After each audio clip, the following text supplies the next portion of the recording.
नमस्कार। मैं Acharya doctor Dilip Kumar PhD gold medalist Navyug Jyotish Shikshan संस्थान की पाठशाला में आपका स्वागत करता हूं। आज मैं आपको पंचम भाव और शिक्षा के बारे में बताऊंगा। संसार में सभी जातक अपना ज्ञान बढ़ाने के लिए शिक्षा प्राप्त करते हैं, लेकिन वर्तमान काल में शिक्षा रोजमर्रा की आजीविका हेतु अति उत्तम योग्यता एवं उत्तम ज्ञान प्राप्त करना है। शिक्षा व्यक्ति को उदार, चरित्रवान, विद्वान और विचारवान बनाने के साथ साथ उसमें नैतिकता, समाज और देश के प्रति उसकी जिम्मेदारी और मानवीय मूल्यों के प्रति विश्वास की भावना का भी संचार करती है। शिक्षा से जातक में विनयशीलता आती है और विनयशीलता से योग्यता प्राप्त होती है और योग्यता से ही तो धन की प्राप्ति होती है। बच्चा जब बोलना शुरू करता है और कुछ समझना शुरू करता है तो माता पिता बच्चे की शिक्षा के बारे में चिंतित हो जाते हैं। बच्चे की कुंडली से बचपन से ही उसकी शिक्षा किस विषय में होगी इसका पता चल जाता है। कुंडली के second house, fourth house, fifth house और नाइन्थ हाउस शिक्षा के भाव होते हैं और बुध शिक्षा का कारक ग्रह है। बृहस्पति ज्ञान का कारक ग्रह है। सबसे पहले बात करते हैं सेकंड हाउस की। सेकंड हाउस वाणी का, कुटुंब का भाव है। बच्चा 5 से 9 साल तक सभी संस्कार अपने कुटुंब से ही पाता है और इस पीरियड में जो संस्कार बच्चे के मन और दिमाग में पड़ जाते हैं वही संस्कार बाकी बचे हुए जीवन की आधारशिला बनते हैं। सेकंड हाउस से परिवार से मिली शिक्षा व संस्कारों का पता चलता है। बच्चे की आरंभिक शिक्षा का लेवल तथा संस्कार सेकंड हाउस से देखे जाते हैं।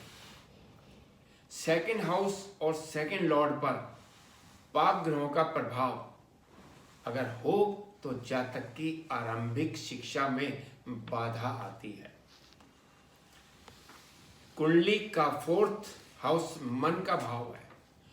फोर्थ हाउस से बच्चे की मानसिकता, उसकी योग्यता का पता चलता है। फोर्थ हाउस के स्थायी कारक ग्रह चंद्रमा और बुध होते हैं। चंद्रमा मन का कारक है और बुध शिक्षा का, बुद्धिमत्ता का कारक है। यदि फोर्थ लॉर्ड त्रिक भावों में यानी कि छठे, 8वें या 12वें भाव में हो या फोर्थ लॉर्ड अस्त हो, नीच हो या शत्रु राशि में हो या पाप ग्रहों के प्रभाव में हो और मन का कारक ग्रह चंद्रमा पीड़ित हो तो जातक का शिक्षा में मन नहीं लगेगा। उसका ध्यान शिक्षा से भटक जाता है। आरंभिक शिक्षा के बाद स्कूल की पढ़ाई का लेवल फोर्थ हाउस से देखा जाता है। फोर्थ हाउस से बच्चे की मजबूत नींव का आरंभ शुरू हो जाता है और नींव उसकी धीरे धीरे मजबूत होना शुरू हो जाती है। उसी नींव पर जातक के भविष्य का प्रोफेशन, व्यवसाय या नौकरी टिका होता है। फिफ्थ हाउस शिक्षा के लिए सबसे अधिक महत्वपूर्ण भाव है। 5वें भाव से बुद्धिमत्ता, शिक्षा, ज्ञान, कल्पना, पूर्व जन्मों के संचित कर्म का विचार किया जाता है। यह बच्चे की शिक्षा का लेवल कैसा रहेगा इंडिकेशन देता है। किसी भी जातक को अच्छी शिक्षा के लिए बुद्धि की आवश्यकता पड़ती है। पंचम भाव, पंचमेश और कारक ग्रहों की शुभता ही जातक को विद्वान बनाती है। किसी भी जातक की बुद्धि का विकास एवं उसके द्वारा प्राप्त गई शिक्षा एक दूसरे की पूरक होती है। इसके लिए बुद्धि, विवेक शक्ति, प्रतिभा, मेमोरी और विद्या पर विचार करने की आवश्यकता सदा बनी रहती है। सर्वार्थ चिंतामणि के अनुसार सभी प्रकार की शिक्षा का विचार पंचम भाव से किया जाता है। फल दीपिका में लगन, लग्नेश, पंचम भाव, पंचमेश के साथ साथ बुध, बृहस्पति और चंद्रमा को भी शिक्षा का कारक माना गया है। बच्चे को कौन से सब्जेक्ट में एजुकेशन दिलानी चाहिए? नॉर्मली ये 4 प्रकार की होती है। मैथमेटिक्स, बायोलॉजी यानी कि जीव विज्ञान, कला और वाणिज्य यानी कि कॉमर्स।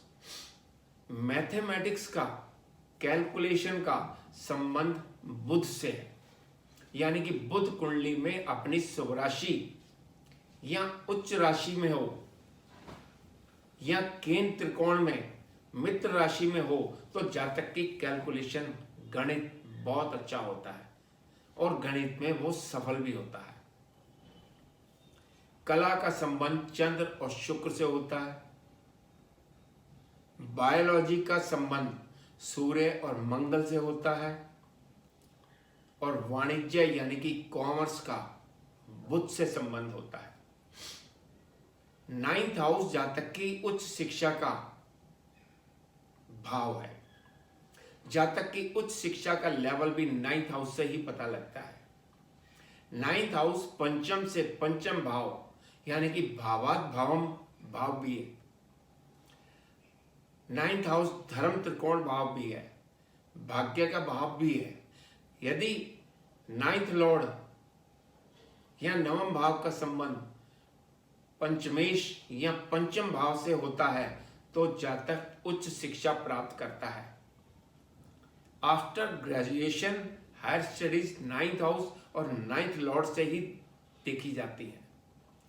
बुध और गुरु यदि केंद्र और त्रिकोण में बली हो तो जातक उच्च शिक्षा प्राप्त करता है। अब आपको मैं अच्छी शिक्षा प्राप्ति के कुंडली में बनने वाले ज्योतिषीय योगों के बारे में बताता हूं।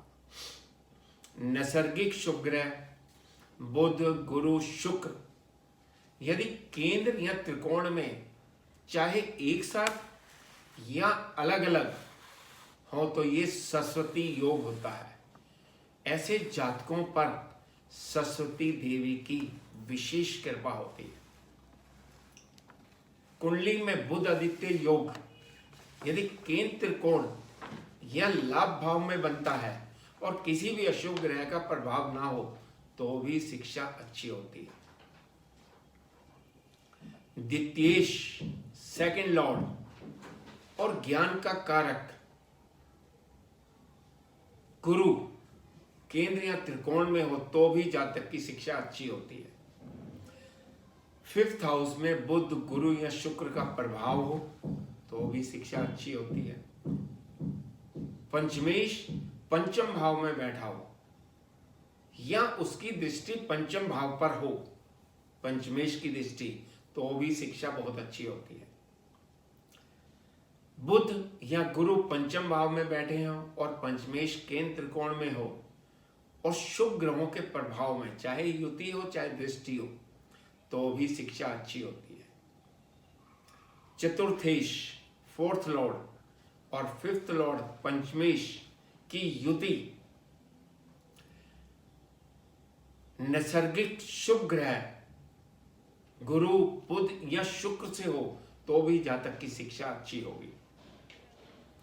बुध, मंगल या चंद्र की युति गुरु या शुक्र से हो, यानी कि बुध गुरु, बुध शुक्र, मंगल गुरु, मंगल शुक्र या चंद्र गुरु या चंद्र शुक्र हो तो जातक बहुत बुद्धिमान होता है, यानी कि शिक्षा बहुत अच्छी होगी। चंद्र से गुरु त्रिकोण में हो तो भी जातक शिक्षा अच्छी प्राप्त करता है। गुरु केंद्र त्रिकोण में होकर शनि या केतु से युक्त हो या शनि केतु की दृष्टि हो तो भी जातक उच्च शिक्षा प्राप्त करके बहुत बड़ा विद्वान बन जाता है। लग्नेश, पंचमेश और नवमेश की युति या आपस में परस्पर दृष्टि हो तो भी जातक उच्च शिक्षा प्राप्त करता है। लगन में गुरु बली हो या गुरु केंद्र त्रिकोण में बली होकर बैठा हो और किसी पाप ग्रह का प्रभाव नहीं है तो भी जातक उच्च शिक्षा प्राप्त करता है। कुंडली में गुरु और केतु की युति हो या गुरु और शुक्र की युति हो या पंचम भाव में दो पाप ग्रहों का प्रभाव हो तो ये ब्रेक इन स्टडी हो जाता है। कुंडली में गुरु केतु की युति शुभ है, शिक्षा अच्छी होती है। कुंडली में गुरु शुक्र की युति भी बहुत अच्छी होती है, लेकिन पंचम भाव में यदि दो पाप ग्रहों का प्रभाव, चाहे एक बैठा हो या एक दृष्टि हो या दोनों बैठे हो दोनों की दृष्टि हो, तो ब्रेक इन स्टडी होता है। पाप ग्रह मेहनत बहुत करवाते हैं। और 8वां भाव गुप्त विद्या का और रिसर्च का भाव है। पंचम हाउस पंचमेश का संबंध सूर्य से हो तो बच्चे को साइंस दिलवानी चाहिए। ये उसे डॉक्टर या मेडिसिन या एडमिनिस्ट्रेशन लाइन में सक्सेसफुल करेगा। पंचम भाव पंचमेश का संबंध चंद्रमा से हो तो बच्चे को आर्ट्स दिलवाएं, लिटरेचर, पोइट्री या केमिस्ट्री में भी सक्सेसफुल हो सकता है। पंचम भाव या पंचमेश का संबंध मंगल से हो तो साइंस दिलवाएं, doctor, surgeon, civil engineering, architect जैसे फील्डों में सक्सेसफुल हो सकता है। पंचम भाव और पंचमेश का संबंध बुध से हो तो commerce, accountancy, teaching, communication, writing, speech, advocate इन सभी फील्डों में सक्सेसफुल हो सकता है। पंचम भाव या पंचमेश का संबंध शुक्र से हो तो hotel management, gynaecologist, interior decorator, singing, dancing, painting, modelling, tourism, artistic work, art, cinema, acting या म्यूजिक जैसे फील्ड में सक्सेसफुल होता है। पंचम भाव पंचमेश का संबंध अगर शनि से हो तो साइंस दिलवाएं, क्योंकि शनि टेक्निकल कोर्स करवाता है। Engineering, mines, petroleum, leather, mineral, कानून, विदेशी भाषा, हिस्ट्री इन सभी फील्ड्स में सफलता दिलाता है। पंचम भाव पंचमेश का संबंध यदि राहु से हो तो भी साइंस दिलवाएं। हालांकि राहु पंचम भाव में बैठा हो और किसी शुभ ग्रह का प्रभाव ना हो, चाहे दृष्टि या युति, तो बच्चे का राहु की महादशा अंतरदशा में पढ़ाई में मन नहीं लगता है। लेकिन फिर भी अगर पंचम भाव या पंचमेश का संबंध राहु से हो तो उसे साइंस दिलाएं, इंजीनियरिंग, इलेक्ट्रॉनिक्स, मेडिसिन और इन्हीं फील्ड में सक्सेसफुल होता है। पंचम भाव पंचमेश का संबंध केतु से हो तो भी साइंस दिलवाएं। कंप्यूटर में, आईटी सेक्टर में, मौसम वैज्ञानिक, ज्योतिष, कर्मकांड फील्ड में ये लोग सक्सेसफुल हो जाते हैं। लेकिन इन सब के अलावा कुंडली में गुरु और बुध का विचार जरूर करें। बुध शिक्षा का कारक है और गुरु ज्ञान का कारक है। यदि आपको मेरी ये वीडियो पसंद आए तो इसे लाइक कीजिए, शेयर कीजिए और मेरे चैनल नवयुग ज्योतिष चैनल को सब्सक्राइब कीजिए। नमस्कार।